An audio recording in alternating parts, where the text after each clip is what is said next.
Bonjour à tout le monde. Bonjour à Monsieur Didier Bobois, et à Madame Jeannette Bouanga.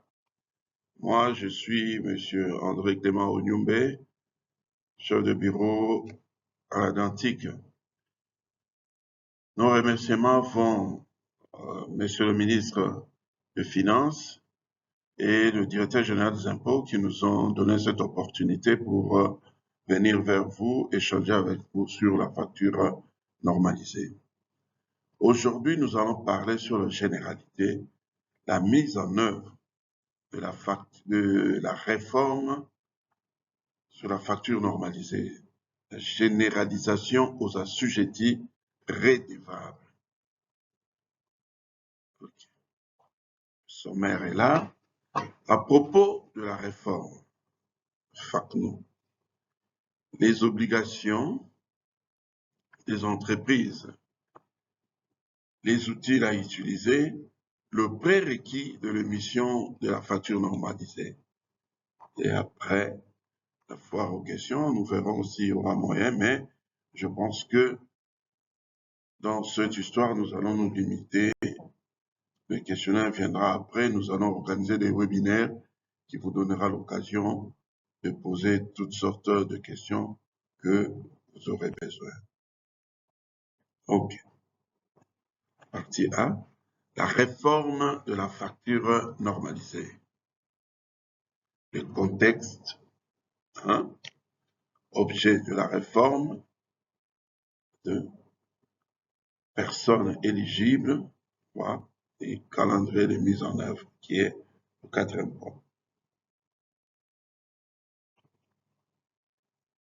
Okay. À propos de la facture normalisée, nous allons parler du contexte. La République démocratique du Congo, comme la plupart des pays africains, est confrontée à de nombreuses menaces dans la mobilisation de recettes fiscales, notamment en matière de TVA. La fraude à la facturation dans les entreprises, le règlement en espèces dominant dans les transactions, faible d'une culture exigence de facture au niveau des consommateurs, donc personnes physiques. Alors, c'est dans ce contexte-là, à l'instar de plusieurs pays africains et dans le monde aussi, la RDC fait face à des impératifs de dématérialisation, de modernisation pour stimuler la croissance économique, renforcer la transparence fiscale et optimiser la collecte de recettes. La réforme de la facture normalisée, impulsée par la Direction générale des impôts, vise à instaurer une transition significative de la facturation traditionnelle vers un modèle électronique, contribuant ainsi à l'efficacité opérationnelle, à la lutte contre la fraude et à la promotion d'une économie formelle. Cette réforme constitue un tournant majeur dans la gestion fiscale à la République démocratique du Congo. La facture constitue un document fondamental justificatif de la collecte de TVA pour le fournisseur et sa déductibilité pour les clients. En faisant obligation y afférent, le passage à la facture normalisée est synonyme de mise en conformité, tant avec les normes fiscales actuelles qu'avec celles à venir. Depuis le 1er août 2025, la généralisation de la facture normalisée entre entreprises assujetties à la TVA est effective et sera généralisée en 2026 à toutes les entreprises. Objet de réforme. La réforme consiste à une obligation faite aux entreprises d'émettre leurs factures à partir des dispositifs électroniques fiscaux homologués par l'administration lors des ventes des biens et des services. Les dispositifs sont des appareils électroniques qui appliquent une signature numérique unique sur les factures pour leur authentification. La facture produite par le dispositif électronique fiscal est normalisée avec des éléments de sécurité. Maintenant, l'objet de la réforme. Le point 2. Vous avez là une facture, l'exemple d'une facture normalisée. En tête de la facture, vous avez le renseignement à gauche, les renseignements de l'émetteur de la facture, de l'entreprise qui émet la facture. À droite, les renseignements de son client, l'acheteur. Au milieu, vous avez la facture de vente et le numéro de la facture. Et la désignation de marchandise qui se suit, le prix de la marchandise, la quantité, le montant. Et en bas, vous allez avoir le total de prix hors taxe, le total de TVA collecté, le total de TVA collecté, le total par groupe de taxation. TVA de 16%, vous en aurez de 8%, de 5%, et en bas, vous avez le mode de paiement et les éléments de sécurité. C'est ça, au moins, l'exemple d'une facture normalisée. Ça sera comme ça. C'est ça le contenu d'une facture normalisée. Et dans le contenu d'une facture normalisée qui vous envoie à un DEF, donc un dispositif électronique fiscal, et après, ce dispositif électronique fiscal va produire des éléments de sécurité. Okay. À propos de la facture normalisée, nous sommes toujours dans l'objet de la réforme. Les transactions se font comme les clients achètent le bien ou le service.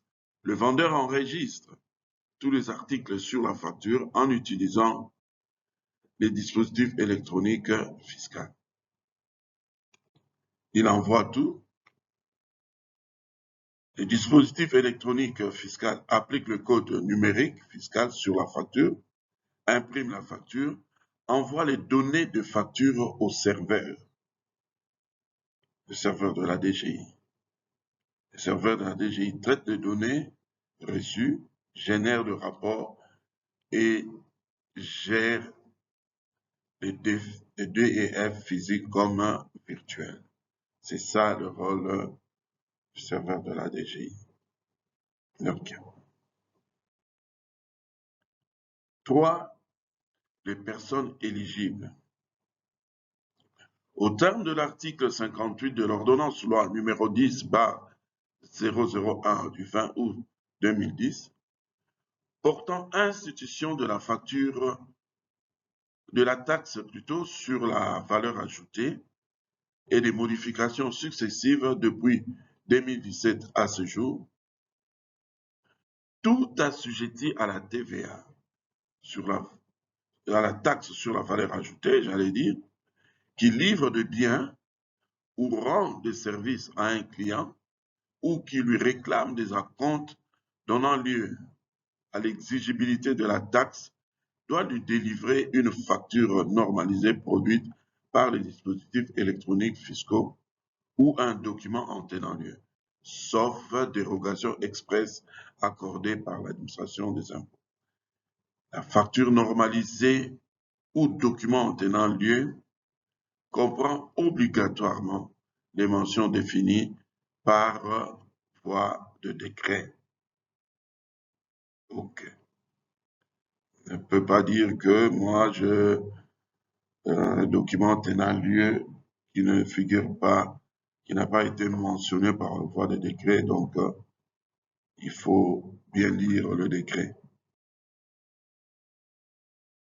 À propos toujours de personnes éligibles, l'entrée dans la réforme de la facture normalisée est segmentée de matière à ne prendre dans un premier temps que les assujettis redevables de la TVA. Donc vous comprenez, la réforme a bien commencé. On dit dans un premier temps de ne prendre que les assujettis à la TVA.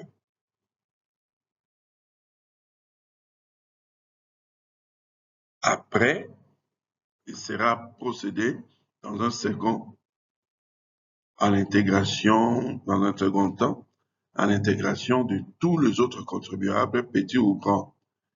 Chaque phase d'intégration fait l'objet d'un communiqué de l'administration fiscale.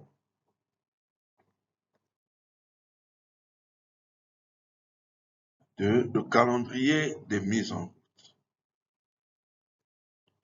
2017 à 2023, l'énonciation et renforcement de la réforme dans la loi. Décembre 2023, lancement officiel de la réforme par le gouvernement de la République démocratique du Congo. Septembre et octobre 2024, lancement de la phase pilote de la réforme à un nombre réduit d'entreprises et capitalisation des retours d'expérience, chose qui a été faite et nous avons eu l'expérience avec un groupe de contribuables que nous avons reçus et qui ont participé aussi aux formations que nous avons organisées par rapport à la facture normalisée. Août 2025, lancement de la généralisation de réformes et invitation des parties prenantes. Tout ça, ça a été déjà fait. Le 1er décembre 2025, date d'effet obligatoire de délivrance de la facture normalisée par les assujettis à la TVA. Parce qu'on a commencé, et jusque-là, c'est encore réservé aux assujettis à la TVA, mais je vous disais tantôt que ça va être généralisé. Obligation de délivrance facture normalisée. Ça, c'est le point B. Fondement légal et réglementaire. Les implications de l'obligation, ça c'est 2. Le 3, les modalités de mise en conformité. OK. 1. Du fondement légal et réglementaire. Nous commençons par l'article 58. Tout assujetti à la TVA, à la taxe sur la valeur ajoutée, qui est la TVA, qui livre des biens ou rend des services à un client ou qui lui réclame des acomptes, donnant lieu à l'exigibilité de la taxe, doit lui délivrer une facture normalisée produite par les dispositifs électroniques fiscaux ou un document en tenant lieu, sauf dérogation expresse accordée par l'administration des impôts. La facture normalisée ou document en tenant lieu comprend obligatoirement les mentions définies par voie de décret. L'article 59 ter précise les personnes physiques ou morales assujetties à la TVA sont tenues, dans les conditions précisées par voie réglementaire, de faire enregistrer auprès de l'administration, de se faire enregistrer plutôt auprès de l'administration des impôts comme utilisatrice des dispositifs électroniques fiscaux.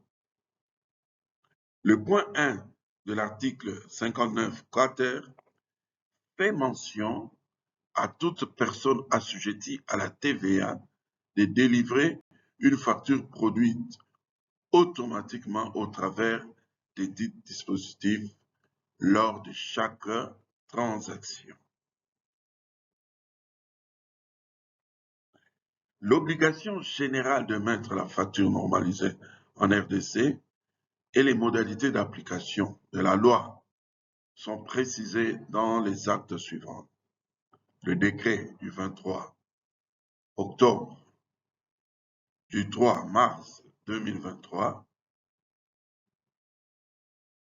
portant réglementation de la facture normalisée et fixant les modalités de mise en œuvre des dispositifs électroniques fiscaux.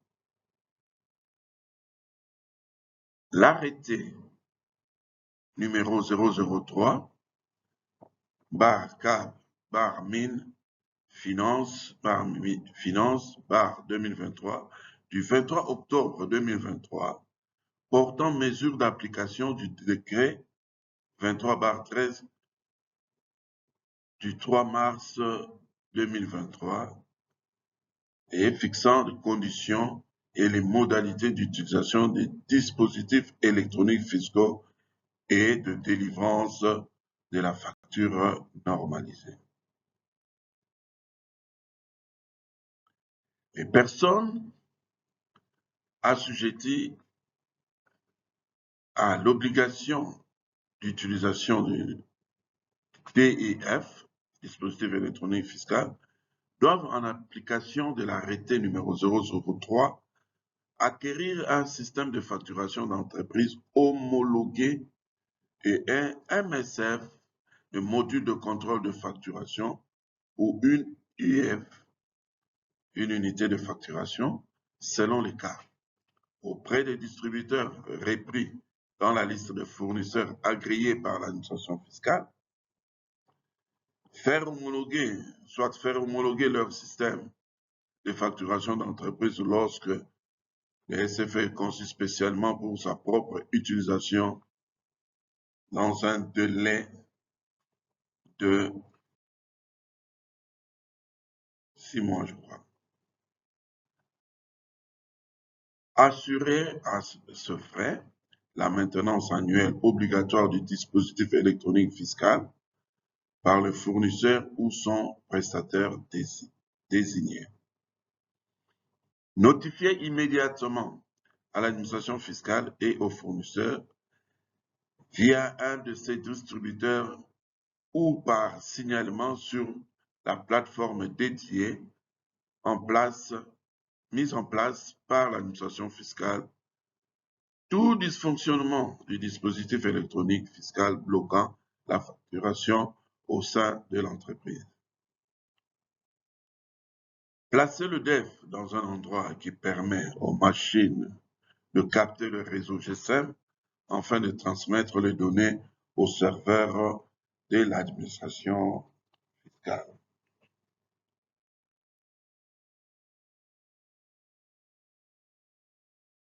Le non-respect des obligations qui incombent aux personnes assujetties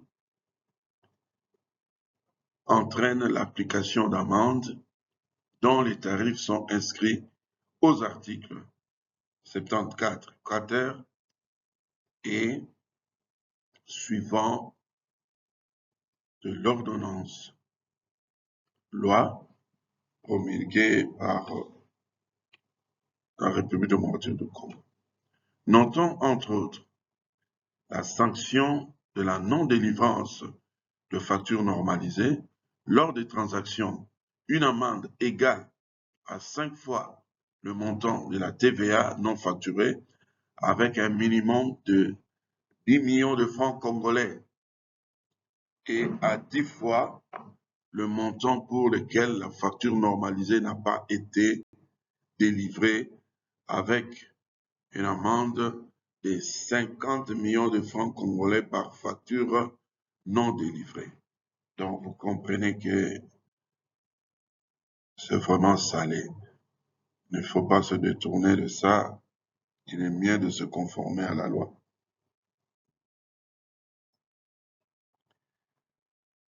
Toujours les applications de l'obligation. L'amende peut être appliquée cumulativement avec une fermeture administrative de l'entreprise de 3 mois sur décision du directeur général des impôts en cas de récidive. Lorsqu'il s'agit d'une entreprise dont les dirigeants sont de nationalité étrangère, l'interdiction de séjour en RDC est faite à ces dirigeants cumulativement avec les sanctions fiscales. Comprenez qu'il ne faut pas badiner. Toute personne physique ou morale assujettie à la TVA qui délibérément met fin ou arrête le fonctionnement du DEF est soumis au paiement d'amende de 5 millions de francs congolais. Donc, il ne faut pas dire que la machine ne marchait pas, pendant que nous savons que c'est vous-même qui avez arrêté. Donc, vous risquez de grosses amendes.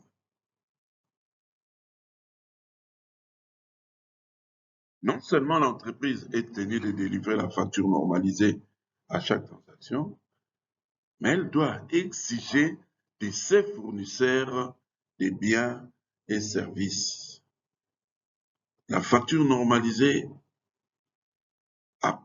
sous peine de voir le rejet. Donc, comprenez que partout où vous allez livrer de marchandises ou rendre service, parce que nous avons reçu beaucoup de gens qui reviennent chaque fois pour nous dire qu'on nous exige la facture normalisée, on nous exige. Mais oui, c'est la loi qui l'exige, donc eux aussi ne peuvent pas s'en passer sous peine de sanctions. Ils ne peuvent pas se faire sanctionner à cause de vous. Vous avez l'obligation d'émettre la facture normalisée. Des charges non soutenues par des factures normalisées, des charges déductibles pour la détermination de l'impôt sur le bénéfice et profit.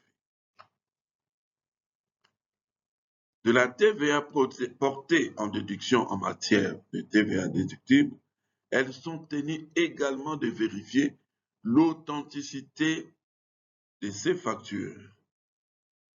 L'application mise en place dans l'application mise en place par la DGI. Donc, dans l'application, vous verrez, il y a l'endroit, tout au début, là, vous descendez en bas pour vérifier la facture. Il y a moyen de le vérifier avec le numéro de la facture, le code de sécurité généré par la facture. Okay. L'amende peut être appliquée cumulativement avec une fermeture administrative de l'entreprise de 3 mois sur décision du directeur général des impôts en cas de récidive. Lorsqu'il s'agit d'une entreprise dont les dirigeants sont des nationalités étrangères. Donc ça, nous sommes en train de revenir sur ce que nous avons dit. Nous venons de dire là. OK. Allons sur les modalités de mise en conformité. 3.1. Utilisation de EDF.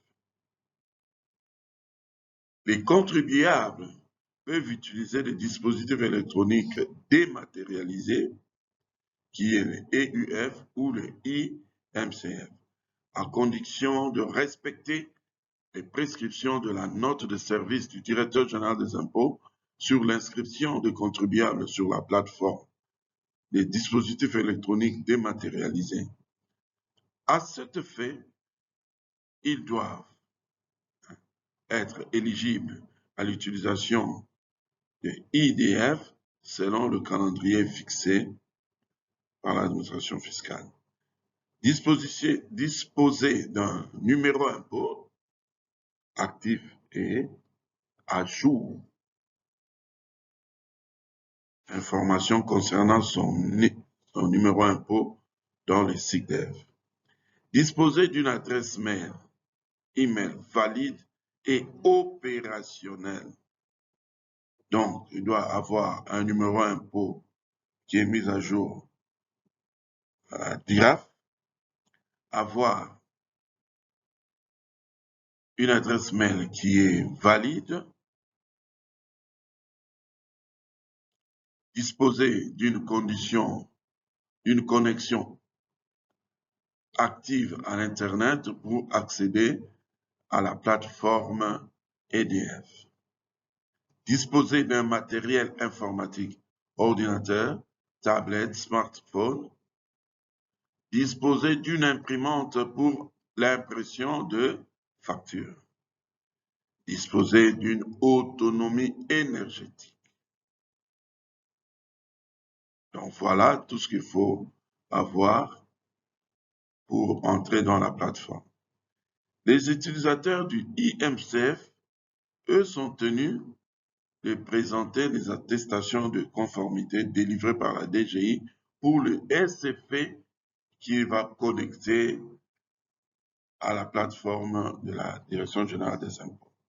Là, c'est très important parce qu'il y a beaucoup de gens qui entrent dans la plateforme, qui demandent le IMCF, mais qui n'ont pas de système de facturation d'entreprise, qui sont homologués à la Direction générale des impôts.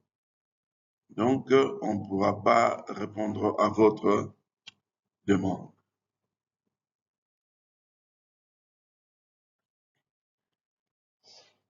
Toujours dans l'utilisation de DEF, les contribuables doivent acquérir et faire activer les dispositifs électroniques fiscaux auprès des distributeurs de DEF homologués. Donc, des gens qui sont passés à l'homologation, ils ont fait homologuer leur dispositif électronique et la DGI a mis leur liste. Vous pouvez passer par eux, acheter, et c'est à ce moment-là que vous pouvez utiliser ce qui est homologué. La distribution comprend la vente des DEF et des services après-vente. Donc, ceux qui vous vendent le DEF là, ils ont l'obligation d'assurer aussi le service après-vente. Activation, formation, assistance et maintenance de DEF. Les entreprises ne peuvent utiliser uniquement que le DEF figurant sur la liste des SFE homologués par l'administration fiscale. OK. Nous passons au point 3. Les types de DEF. Le 1, le 2, le choix de DEF. 3, où acquérir les DEF. 4, incitation à l'acquisition de DEF.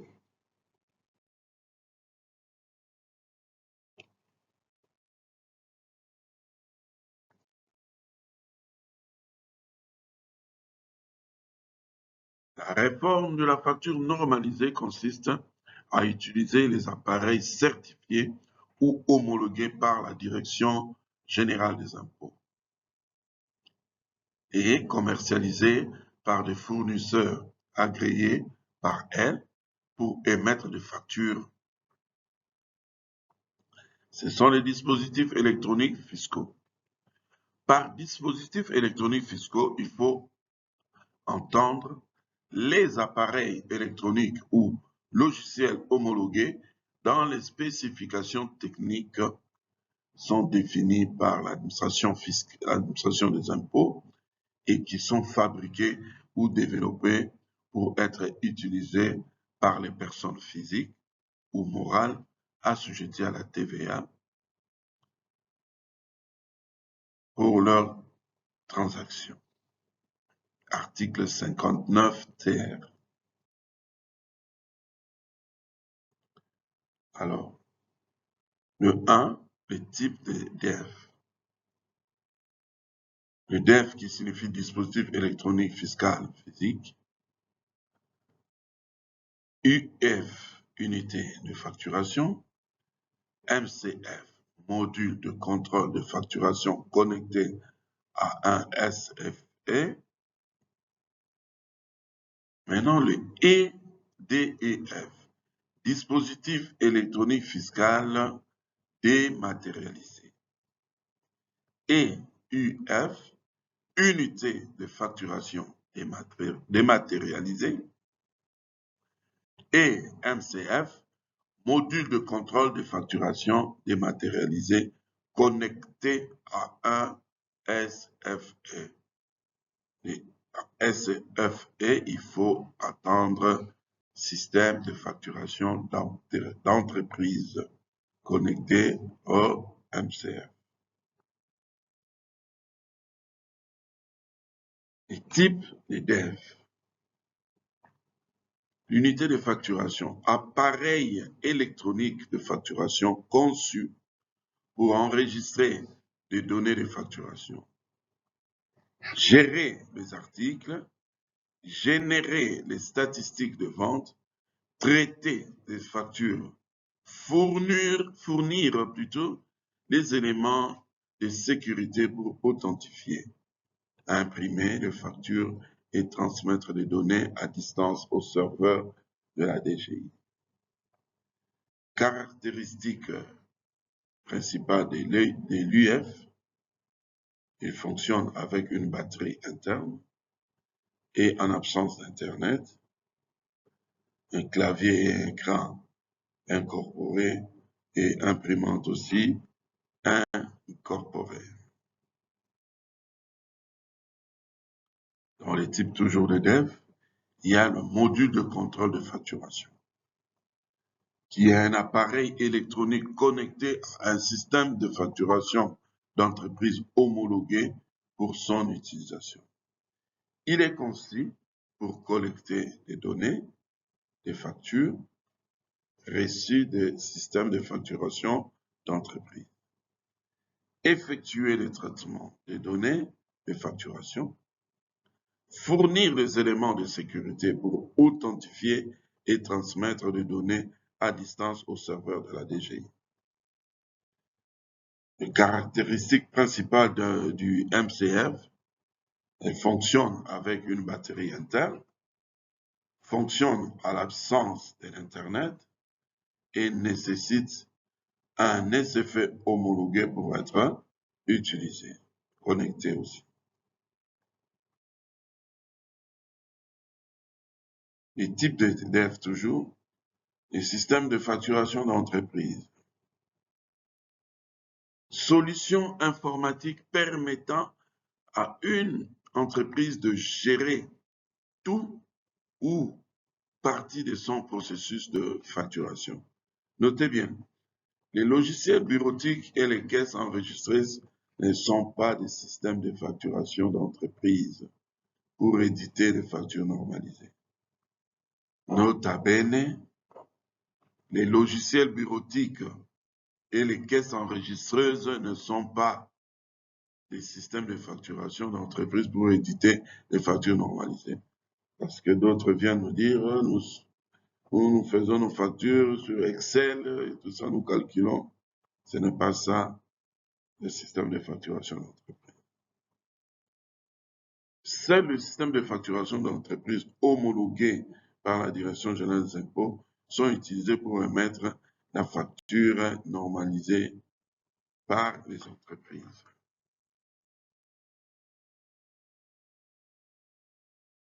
Les types de dev. Donc, nous avons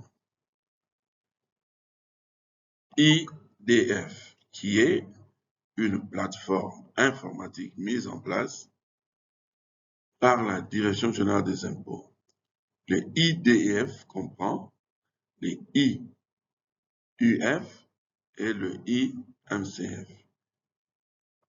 L'utilisation de IDF nécessite une connexion Internet lors de l'émission des factures normalisées et une infrastructure minimale, à savoir un ordinateur ou une tablette ou encore un téléphone intelligent et enfin une imprimante. Comment alors choisir un dev?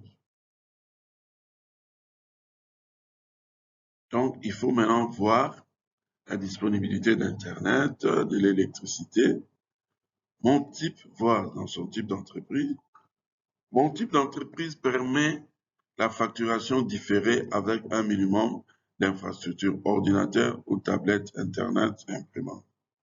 Alors, mon type d'entreprise, donc, dans ce cas-là, le contribuable dispose d'un logiciel de facturation. Alors, il va utiliser IMCF et non à l'EIF. Dans d'autres cas, mon type d'entreprise ne permet pas la facturation différée. Je dois émettre des factures, quelle que soit la disponibilité du réseau ou de l'électricité. Donc, c'est oui aussi à MCF. Donc, il peut chercher à avoir un MCF parce que l'MCF peut marcher même s'il n'y a pas la connexion Internet. Et quand il y aura la connexion Internet, l'MCF va balancer tout dans le serveur de la DGI. Notez bien, il est important pour le contribuable de comprendre et savoir quel EDF utiliser, mais aussi d'avoir un dispositif électronique de secours, fiscal de secours, quel que soit le type d'EDF qu'il utilise. Hein? Cette question revient plus souvent. Les autres, non, nous avons notre système de facturation, on ne peut pas avoir l'EIF. Non. Il est important pour le contribuable d'avoir toujours un deuxième, un DEF de secours, parce que l'autre peut tomber en panne. Et vous avez l'obligation de continuer. Il ne faut pas nous dire que nous n'avons pas émis des factures normalisées parce que notre était tombé en panne. L'administration fiscale ne vous croira pas. OK. Où acquérir un DEF et ou acquérir un SFE? Seul le SFE et les UF et les MCF physiques homologués sont proposés à la vente aux contribuables et utilisés en République démocratique du Congo pour produire les factures normalisées. Les personnes physiques ou morales éligibles à l'utilisation des dispositifs électroniques fiscaux ne peuvent acquérir de UF et MCF homologués qu'auprès des distributeurs agréés par l'administration fiscale.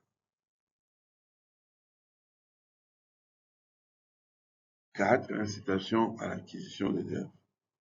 Les entreprises qui acquièrent des dispositifs électroniques fiscaux physiques peuvent bénéficier, sur demande adressée au directeur général des impôts, d'un remboursement forfaitaire de 50% des frais d'acquisition. Le remboursement est accordé sous forme de crédit imputable sur l'impôt sur le bénéfice et profit, sur base d'un engagement d'utilisation permanente des dispositifs électroniques fiscaux et d'un rapport d'utilisation effectif sur les 6 mois.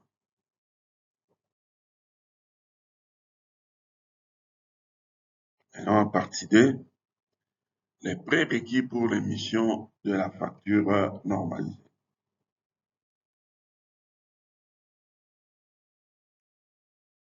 1. Les types de factures. 2. Les groupes de taxation. 3. Exemples de factures. 4. Les différents rapports.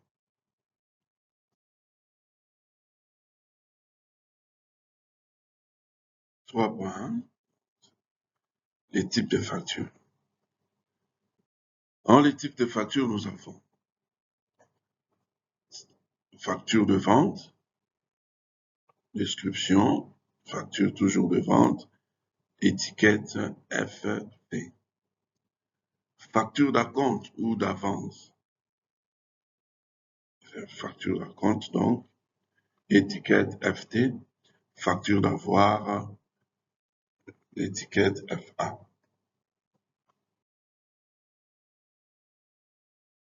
Facture de vente à l'exportation, EV, comme étiquette. Facture d'acompte à l'exportation. Et T, facture d'avoir à l'exportation. Et A.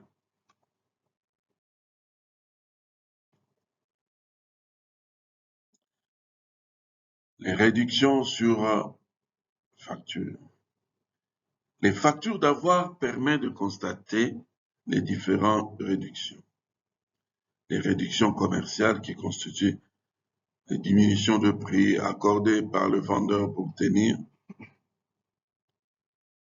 le compte, du défaut de qualité ou de non-conformité de la livraison à la commande ou d'un retard de livraison ou quand il s'agit d'un rabais, de la qualité de l'acheteur ou de l'importance de son achat d'une remise.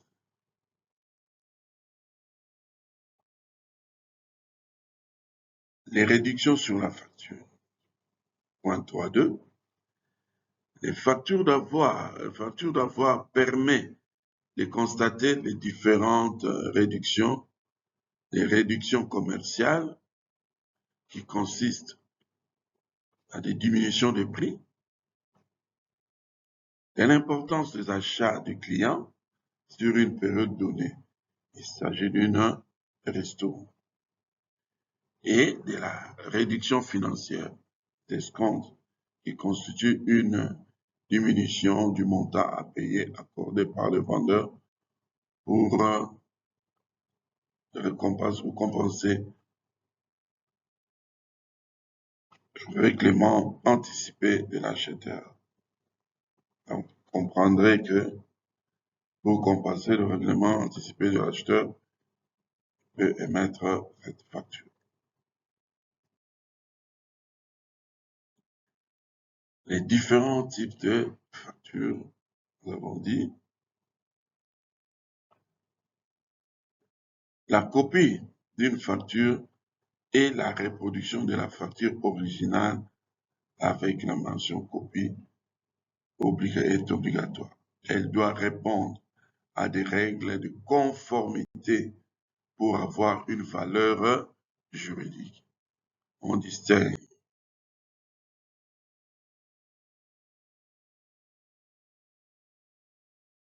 oui.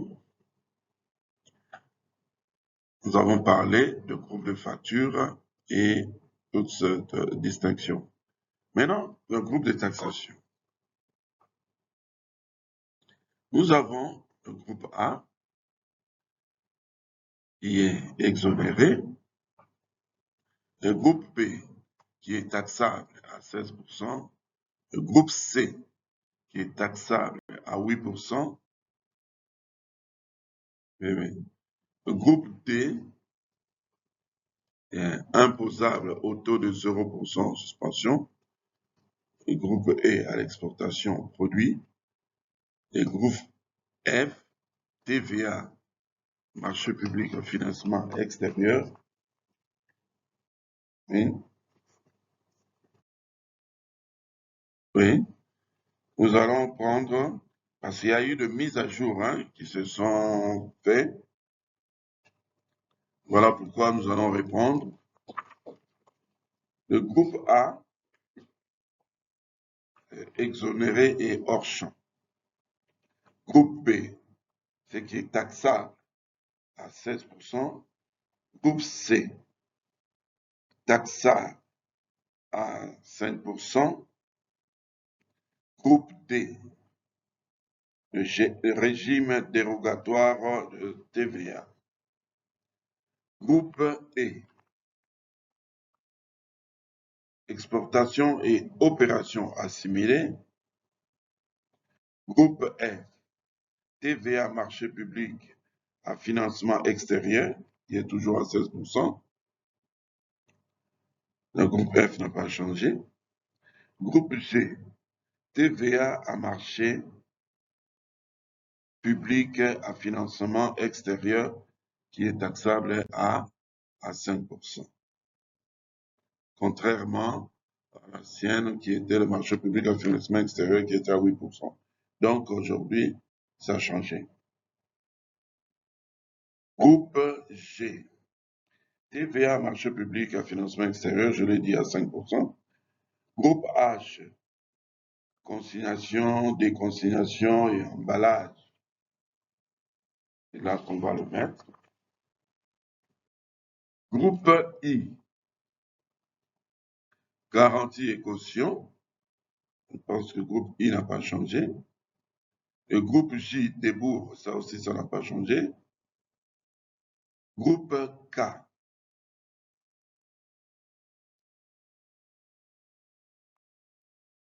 opération réalisée par le non-assujetti, ça aussi, ça n'a pas changé. Groupe L, prélèvement sur vente.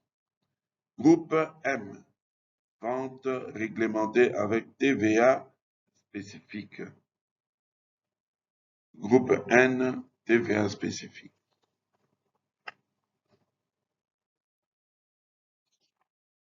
Groupe O, qui n'existait pas d'abord avant, et est entré en G, le TVA taxable à 1%. Groupe P, TVA marché public à financement extérieur taxable à 1%. Donc voilà le groupe de taxation. Maintenant, nous allons au point D, qui sont les prérequis pour l'émission de factures normalisées. Les DEF doivent être capables de générer un rapport pour la production écoulée et pour la période écoulée depuis le dernier rapport Z. Dernier Z rapport. Les DEF doivent être capables de générer un X rapport quotidien pour la période écoulée depuis le dernier Z rapport et le rapport X périodique avec période définie par l'utilisateur. Le Z rapport et X rapport présentés présente un résumé de toutes les transactions effectuées au cours de la période sélectionnée et il contient au moins les informations suivantes. 4.1, rapport Z, donc Z rapport, spécification de rapport. C'est une opération de clôture de caisse. En comptabilité, il s'agit de l'état comptable quotidien obligatoire qui correspond à l'arrêt des opérations, entrée et sortie financière de la journée. Cet acte quotidien permet d'avoir un suivi régulier des flux financiers de la structure. Il permet de former jour après jour un livre de caisse. Le Z-rapport peut être manuel, édité par l'opérateur, ou et peut être automatique, imprimé à chaque 24 heures. Le rapport Z sur l'état, on a la date et l'heure d'impression, la période, le nombre total de clients, le montant total de vente par type de paiement, le montant total de vente par type de facture, le montant total des taxes par type de facture, le nombre total par type de facture émise avant le Z-rapport, le nombre total des types de factures depuis la première utilisation, la date et l'heure de la dernière mission d'audit local, la date et l'heure du dernier audit à distance. Rapport A, spécification de rapport des articles. A rapport. C'est une statistique de vente sur laquelle figure la situation des ventes réalisées par les articles durant une période précise. Un rapport contient le détail complet de chaque article, des quantités vendues et des montants collectés pour chaque article de chaque catégorie depuis la génération du rapport précédent. Rapport A sur l'état, on a la date et l'heure d'impression, la période, le détail de chaque article vendu, nom de l'article, quantité vendue, prix unitaire moyen, quantité remboursée, quantité en stock, la réduction commerciale le chiffre d'affaires. Le journal. Point 4.3. Le journal est un document qui recense par ordre chronologique l'ensemble des opérations de vente d'une entreprise au cours d'une période donnée. Il peut être édité par date ou par numéro. On a la période de demande de rapport, les factures rééditées de la période, les rapports réédités. On va essayer d'enregistrer cette vidéo, suivre toute la procédure, de voir faire